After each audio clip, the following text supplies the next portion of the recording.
Hello दोस्तों, कैसे आप सभी। मैं हूं आपका दोस्त प्रदीप। मैं स्वागत करता हूं जेआर ट्यूटोरियल के इस प्लेटफॉर्म पे। स्टार्ट करने से पहले गाइस मैं आप सभी को बताना चाहता हूं कि इस प्लेटफॉर्म पे 7th 8 9 10 11 12 हर क्लास के सभी वीडियो लेक्चर्स कंटिन्यू आ रहे हैं। अगर अभी तक आपने हमारे चैनल को सब्सक्राइब नहीं किया होगा तो सबसे पहले चैनल को सब्सक्राइब करें, दोस्तों को शेयर करें एंड वीडियो पसंद आए तो वीडियो को लाइक कर सकते हो, एक प्यारा सा कमेंट भी कर सकते हो। इसी के साथ मैं आपको ये भी बताना चाहूंगा गाइस, मेरा एक ब्लॉगिंग का चैनल जिसका नाम प्रदीप गिरी ब्लॉग और एक दूसरा एजुकेशनल चैनल जिसका नाम है गिरी ट्यूटोरियल। सो गाइस वहां दोनों जगह जाके भी अपने प्यार की बरसात कर सकते हो। सो गाइस आज फिजिक्स 1 का 3rd लेसन का ये लास्ट टॉपिक है जो हमारा कॉनिकल पेंडुलम। इसके डेरिवेशन में बच्चे बहुत कंफ्यूज होते हैं। कॉनिकल पेंडुलम में जब टाइम पीरियड निकालना रहता है ना तो उनको लगता है कि भाई हमारा टाइम खराब हो गया है, बट आपके प्रदीप सर आज बहुत सिंपल तरीके से आप बताएंगे। अगर आप समझ जाओगे तो सब कुछ आसान हो जाएगा। सो सबसे पहले गाइस कॉनिकल पेंडुलम क्या होता है। मान लो ये स्ट्रिंग है और स्ट्रिंग इस तरह से घूम रहा है, ऐसा ऐसा, ओके, ऐसे ऐसे घूम रहा है। आपने झूले, आप मेले में आपने एक झूला देखा होगा जो झूला ऐसे ऐसे घूमता है। जिसने देखा होगा कमेंट करके बताए, हाँ सर मैंने देखा है, सर मैंने देखा है, बताए। सो गाइस अब यहां मैं ड्रॉ करता हूं, जब ये स्ट्रिंग ऐसे ऐसे घूम रहा है तो एक इमेजिनरी सर्कल ड्रॉ हो रहा है, वो सर्कल ऐसे बन रहा है, इसीलिए इसको हॉरिजॉन्टल सर्कल बोलते हैं। अगर वो सर्कल ऐसा बनता तो हम उसको वर्टिकल सर्कल बोलते, बट ये स्ट्रिंग के हेल्प से एक हॉरिजॉन्टल सर्कल बन रहा है, बट ये सर्कल दिखता नहीं है, नहीं तो आप जाके ढूंढोगे सर किधर है सर्कल, तो इसीलिए इसको इमेजिनरी हॉरिजॉन्टल सर्कल बोलते हैं कि वो दिखता नहीं है पर होता है, फील करना पड़ता है। डेरिवेशन को सॉल्व करने के लिए हमें ऐसा मानना पड़ता है कि ये यहाँ एक इमेजिनरी सर्कल ड्रॉ हो रहा है, किससे, इस स्ट्रिंग के हेल्प से। सो गाइस अब मान लो ये स्ट्रिंग है, ये स्ट्रिंग ऐसा है, ऐसे ऐसे ऐसे ऐसे घूम रहा है ना, ऐसे ऐसे। स्ट्रिंग के साथ अभी स्ट्रिंग जब घूम रहा है तो यहाँ क्या बन रहा है, एक इमेजिनरी हॉरिजॉन्टल सर्कल बन रहा है। अब मेरे पास तो गाइस 3D कुछ अभी है नहीं कि मैं आपको ऐसा दिखाऊं, मुझे आपको ऐसे ही दिखाना पड़ेगा ना, तभी आपको समझ में आएगा। और इसके साथ ही गाइस अब इस सर्कल का कुछ ना कुछ रेडियस होगा। अब ये जो स्ट्रिंग है इसका लेंथ होगा, और स्ट्रिंग के अंदर गाइस टेंशन तो होना चाहिए। विदाउट टेंशन, अगर टेंशन नहीं हुआ तो स्ट्रिंग क्या हो जाएगा, सिकुड़ जाएगा, इसलिए इसके अंदर टेंशन है। इस स्ट्रिंग के साथ एक वेट अटैच किया हुआ है। अगर वेट, बस वेट ही अटैच होगा, इस वेट को कोई चीज बैलेंस नहीं करेगा ना, तो ये स्ट्रिंग प्रॉपर रोटेशन नहीं ले पाएगा। समझ में आए। अगर हमने बस वेट अटैच कर दिया और वेट को बैलेंस करने के लिए कोई चीज नहीं है तो ये क्या हो जाएगा पता है, ये प्रॉपर रोटेशन नहीं ले पाएगा। तो आगे समझना, ये स्ट्रिंग के अंदर क्या था गाइस, टेंशन था। इस टेंशन को दो कंपोनेंट में रिजॉल्व कर दिया गया है। पहला मतलब इसको दो कंपोनेंट मतलब मैंने बताया था, दो कंपोनेंट में रिजॉल्व किया हुआ है। पहला टी साइन थीटा और ये दूसरा टी कॉस थीटा। मतलब tension in the string can be resolve into two component. First is the T sine theta and second is T cos theta. तो सर इसका क्या यूज है, तो मैंने तो अभी तो बताया ना, ये वेट जो है, इस वेट को कुछ ना कुछ बैलेंस करना चाहिए। तो बैलेंस कौन कर रहा है, वो हमारा है टी कॉस थीटा। तो weight balance by T cos theta. अब ये टी साइन थीटा क्या है गाइस, टी साइन थीटा, देखो टी साइन थीटा यहां है, देखो टेंशन दो कंपोनेंट में रिजॉल्व कर दिया, T sine theta and T cos theta. T cos theta किसको बैलेंस कर रहा है, वेट को बैलेंस कर रहा है। अगर दोनों चीजें एक दूसरे, ये वेट को बैलेंस करने के कारण ये बीच में जो भी वेट होगा प्रॉपर रोटेशन लेगा। प्रॉपर क्या लेगा, एक प्रॉपर तरीके से रोटेशन लेगा। अगर मान लो नीचे ही बस वेट अटैच रहता, नीचे की तरफ ही रहता और ऊपर की तरफ कोई फोर्स नहीं लगता, कुछ भी नहीं लगता, तो इसके कारण वो प्रॉपर रोटेशन नहीं ले पाता। समझ में आ रहा है, कोई रोटेशन। और ये दोनों साइड से बैलेंस होने के कारण इस पे स्ट्रिंग पे लगने वाला फोर्स क्या हो जाता है, जीरो हो जाता है, जिसके कारण वो प्रॉपर क्या लेता है, रोटेशन ले पाता है। प्रॉपर जो मोशन परफॉर्म करना है, प्रॉपर मोशन परफॉर्म कर पाता है। अब गाइस ये टी साइन थीटा क्या है, so guys T sine theta जो हमारा है, वो T sine theta centripetal force provide करता है। हमेशा याद रखो कि अगर सर्कुलर मोशन, किसी भी ऑब्जेक्ट को सर्कुलर मोशन या किसी भी पार्टिकल को सर्कुलर मोशन परफॉर्म करना है तो उसको क्या चाहिए, सेंट्रीपिटल फोर्स चाहिए। तो यहां सेंट्रीपिटल फोर्स कौन दे रहा है, वो दे रहा है टी साइन थीटा। तो टी साइन थीटा दे रहा है इस जो भी यहां ऑब्जेक्ट होगा इसको घूमने के लिए नेसेसरी सेंट्रीपिटल फोर्स, एंड ये जो वेट है इसको बैलेंस कर रहा है हमारा T cos theta. Okay clear. और ये हमारा रेडियस जो इमेजिनरी हॉरिजॉन्टल सर्कल बना है उसका रेडियस है। सो गाइस इतना क्लियर हो गया। अब हम ये डेरिवेशन को सॉल्व कर देते हैं फटाफट। तो हमें फाइंड करना है time period of conical pendulum. So एक एक करके सबसे पहले टी कॉस थीटा, आपको दिख रहा होगा T cos theta. T cos theta किसको बैलेंस कर रहा है? mg, तो वेट को बैलेंस कर रहा है, तो हमने दे दिया इसको फर्स्ट इक्वेशन। देन इसके बाद T sine theta. T sine theta क्या प्रोवाइड कर रहा है? नेसेसरी सेंट्रीपिटल फोर्स, और सेंट्रीपिटल फोर्स का जो फॉर्मूला होता है वो होता है mv²/r। सो गाइस अब हम क्या करेंगे, सेकेंड इक्वेशन को फर्स्ट इक्वेशन से क्या करेंगे, हम डिवाइड करेंगे। Okay, divide second by first. Second को किससे डिवाइड करेंगे? फर्स्ट से। So T sine theta upon T cos theta equal, अब टी साइन थीटा गाइस देखो क्या है, ध्यान से देखना। टी साइन थीटा क्या है? mv²/r, और टी कॉस थीटा क्या है? mg। ओके, सो यहां से mm क्या हो गया? कैंसिल हो गया। यहां से टी क्या हो गया? कैंसिल हो गया। साइन थीटा और कॉस थीटा क्या होता है? टेन थीटा होता है। ये तो हमने 10th स्टैंडर्ड में भी और 9th स्टैंडर्ड में भी पढ़ा था। Sign theta upon cos theta क्या होता है? टेन थीटा होता है। और v² अपॉन r और अपॉन g है, तो ये क्या हो जाएगा? v²/rg। ओके, g इसके बाद चला जाएगा गाइस, तो ये हो जाएगा v²/rg। समझ में? ये mm क्या हो गया? कैंसिल। सो हमें यहां मिल गया टेन थीटा की वैल्यू मिल गई, tan theta equal to v²/rg। But हमें फाइंड करना है time period of conical pendulum find करना है। सो अभी तक वो मिला नहीं, तो अभी हम आगे क्या करेंगे, ध्यान देना एकदम अच्छे से। देन इसके बाद गाइस v² हमने ऐसे ही रखा, rg इसके साथ मल्टीप्लाई हो जाएगा, तो ये हो जाएगा rg tan theta. Square equal किस साइड गया? स्क्वायर इक्वल किस साइड गया? तो स्क्वायर रूट हो गया, तो ये हो गया rg square root of rg tan theta. Clear? तो हमें linear velocity of conical pendulum मिल गया। Linear velocity, v means linear, omega आता तो एंगुलर, बट ये v है, तो linear velocity of conical pendulum मिल गया। इसको भी दे दो इक्वेशन नंबर 1 थर्ड। बट अभी तक हमें टाइम पीरियड नहीं मिला, हमें फाइंड करना है time period of conical pendulum, मतलब t डैश। देखो हमने t क्यों नहीं लिया? क्योंकि t हमने टेंशन को ले लिया है, इसलिए हमने टाइम पीरियड किसको लिया है? t डैश को लिया हुआ है। सो हमारा ये मिल गया।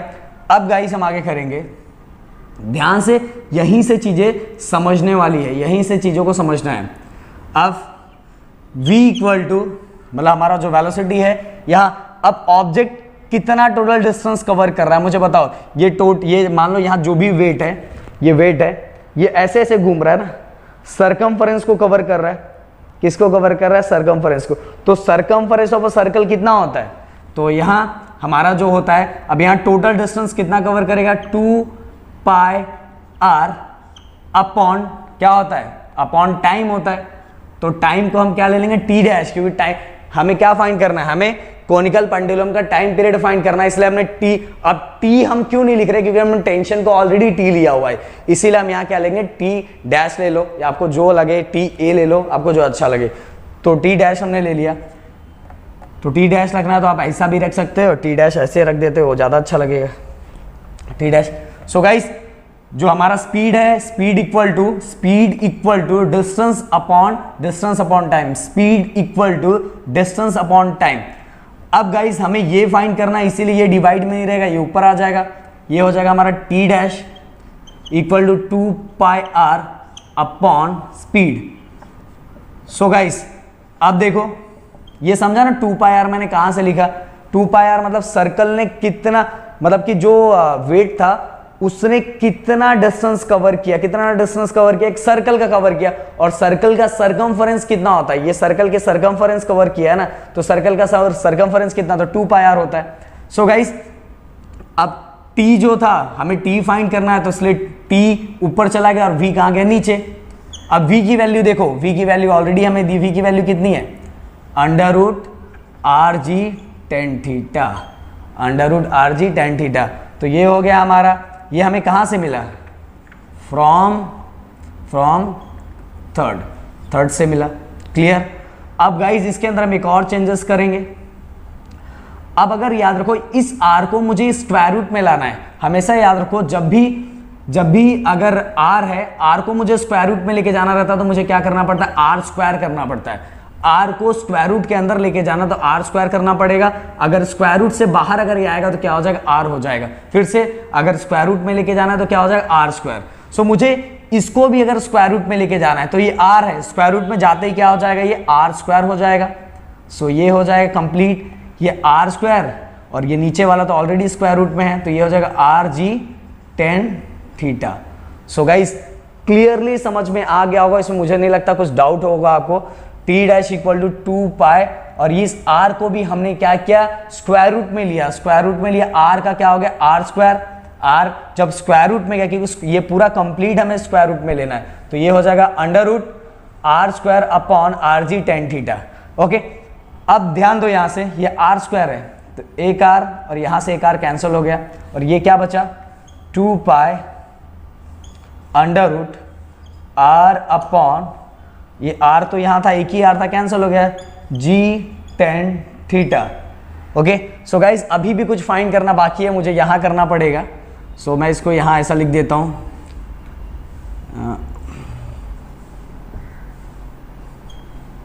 क्योंकि ये जगह मैं यूज कर लूंगा तो आपको क्लियरली दिखेगा। सो हमारा t डैश इक्वल टू कितना आ गया guys, t dash equal to 2 pi under root r g tan theta. Okay, अब मुझे इस r की वैल्यू फाइंड करनी, किसकी वैल्यू फाइंड करनी, r की। सो मैं r की वैल्यू कैसे फाइंड करूंगा, सिंपल सा तरीका है, ये थीटा को मैं ले लेता हूं साइन थीटा, ये जो थीटा है साइन थीटा, और साइन थीटा ये r मुझे फाइंड करना है, इसको दे दो इक्वेशन नंबर कितना है, 3rd, ये दे दो 4th। तो साइन थीटा के कितना होता है, opposite upon hypotenuse, opposite upon hypotenuse. तो अपोजिट ये क्या था, मेरा रेडियस था और ये हाइपोटेनस क्या था, लेंथ था। समझ में है ना, अपोजिट अपॉन हाइपोटेनस। सो अब ये इसके साथ मल्टीप्लाई हो जाएगा क्योंकि मुझे r निकालना है, तो ये हो जाएगा r इक्वल टू, ये इसके साथ मल्टीप्लाई हो गया l sine theta, r equal to l sine theta. तो r की वैल्यू मुझे मिल गई, r की वैल्यू को मैं पुट कर दूंगा, put r equal to l sine theta in equation 4th। r की वैल्यू मुझे इसमें पुट करनी थी तो r की वैल्यू पुट कर दो, हो गया t dash equal to 2 pi under root r की वैल्यू क्या आ गई अब, l साइन थीटा। देखो r की वैल्यू कितनी आ गई, देखो यहाँ लिखो l साइन थीटा, r की वैल्यू आ गई l साइन थीटा अपॉन नीचे क्या है, g tan थीटा। अब गाइस मुझे इसको रफ करना पड़ेगा क्योंकि मैं चाहता हूँ डायग्राम कंप्लीट रहे। इसके बाद 2 पाई अंडर रूट, अब मैं गाइस क्या, देखो ये tan थीटा है, tan थीटा को मैं ऐसे लिख सकता हूँ क्या, बताओ, पहले ये कंप्लीट यहाँ बड़ा लिखता हूँ, t dash equal to 2 pi under root l sine theta upon g। तो ये tan थीटा को मैं ऐसा लिख सकता हूँ, tan थीटा मतलब क्या होता है, tan theta equal to sine theta upon cos theta.